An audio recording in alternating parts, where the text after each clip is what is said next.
নমস্কার বন্ধুরা, তোমরা সবাই কেমন আছো? সুপ্রীতি মণ্ডল চ্যানেলে অনেকখানি স্বাগতম জানাই। আজকে কড়াইয়ে নরম তুলতুলে খাসির মাংস কিভাবে রান্না হয় সেই রেসিপিটা তোমাদের সঙ্গে শেয়ার করতে চলে এসেছি। তো এই যে দেখো, খাসির মাংস ম্যারিনেট করে রেখে দিয়েছি।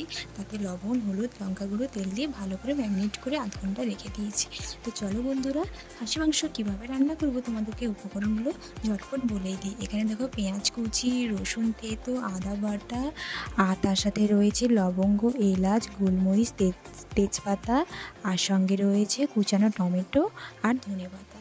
তো দেখো, কড়াইটা বেশ গরম হয়ে গেছে আর কড়াইয়ে তেলও ঢেলে দিয়েছি। তো বন্ধুরা, আমার বাড়িতে 1 কেজি খাসি মাংসে আমি 100 গ্রাম তেল দিয়েছি। তো তোমার বাড়িতে যদি বেশি হয়, তো 2 কেজি খাসি মাংস যদি হয় 200 গ্রাম তেল লাগবে। তো যত খাসি মাংস তার সেরকম ওজন অনুযায়ী তেল দিতে হয়, তবে গিয়ে একটা সুন্দর রেসিপি তৈরি হয়। তো তেলটা ভালোভাবে গরম হয়ে যেতে তেজপাতা, লবঙ্গ, এলাচ সমস্ত কিছু দিয়ে পেঁয়াজ কুচি দিয়ে দিয়েছি। তো পেঁয়াজটা ভালোভাবে লাল লাল হয়ে ভেজে এসছে। দেখো বন্ধুরা, একদম লাল লাল লাল হয়ে এসছে, বেশ সুন্দর ভাজা হয়ে গেছে। এবার দেখো, যে থেতো করা রসুন ছিল, থেতো করা রসুনটা দিয়ে দিলাম। তা ভালো করে নাড়াচাড়া করে রসুনটাকে মেরে নিচ্ছি, না হলে তরকারিতে রসুন মশলা না গন্ধ গন্ধ করে, ভালো করে না তাকে মেরে না নিলে। তো এবারে দিয়ে দিলাম আদা বাটা দিয়ে ভালো করে তাকে নেড়ে ঝেড়ে ভালো করে মশলাটাকে ভেজে নিচ্ছি, যাতে খুব সুন্দর একটা কালার বেরোয়। তো বন্ধুরা, তোমাদেরকে একটা কথা বলেই ফেলি, মশলা যত পরিমাণে ভাজবে তত সুন্দর কিন্তু তরকারিতে কালার বেরোবে।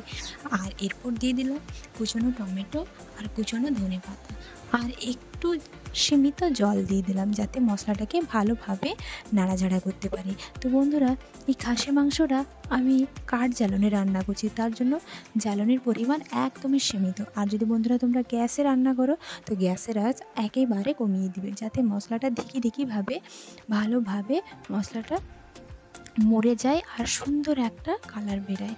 তো এরপর দেখো, এখানে দইটাকে ভালোভাবে, টক দই ভালোভাবে, ঘরোয়া দই থাকলেও তোমরা ইউজ করতে পারো, নাহলে প্যাকেট দই থাকলেও তোমরা ইউজ করতে পারো। তো আমি প্যাকেট দই দিলাম, ভালো করে ফেটিয়ে ভালো করে নাড়াচাড়া করে আমি মশলাতে অ্যাড করে দিলাম। তো এরপর মশলাটাকে ভালো করে কষে নিচ্ছি।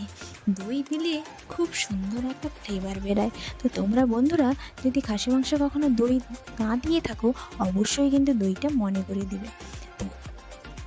পর দেখো, আমি ম্যারিনেট করা মাংসটাকে কড়াইয়ের মধ্যে ঢেলে দিলাম আর ভালো করে নাড়াচাড়া ওপর নিচ মশলাটাকে মাংসের গায়ে ভালো করে মাখিয়ে দিলাম। তো ভালো করে নাড়িয়ে 2 মিনিট মতন ভালো করে তাকে নাড়িয়ে ঝাড়িয়ে তারপর আমি ঢাকা দিয়ে দেবো। তো তোমাদেরকে প্রথমেই আমি বলেছিলাম বন্ধুরা, যে কড়াইয়ে নরম তুলতুলে খাসি মাংস রান্নার রেসিপি। তো এর একটা গোপন উপকরণ আছে, তোমাদেরকে সেটা শেয়ার করে ফেলি। তো তোমরা এই উপকরণটা এবার তোমাদেরকে ঝটপট বলে ফেলি। তো আমি প্রথমেই যে বলেছিলাম, খাসি মাংস লবণ, হলুদ, তেল, লঙ্কা গুঁড়ো দিয়ে ম্যারিনেট করে রেখেছিলাম, তার সঙ্গে আরও একটা জিনিস অ্যাড করেছিলাম, সেটা হচ্ছে পেঁপে বাটা। পেঁপেকে ভালো করে পেস্ট করে নিয়ে ওই মাংসের সাথে যদি মাখিয়ে দাও, তাহলে খুব সুন্দর নরম তুলতুলে খাসি মাংস হবে।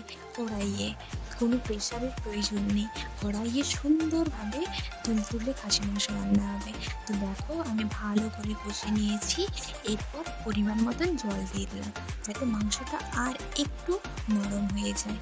তো বন্ধুরা, খুব সহজেই কিন্তু পেঁপে বাটা দিয়ে খাসি মাংস নরম তুলতুলে কিন্তু রান্না করা যায়। যারা এই উপকরণটা জানো না, অবশ্যই কিন্তু বাড়িতে ব্যবহার করবে।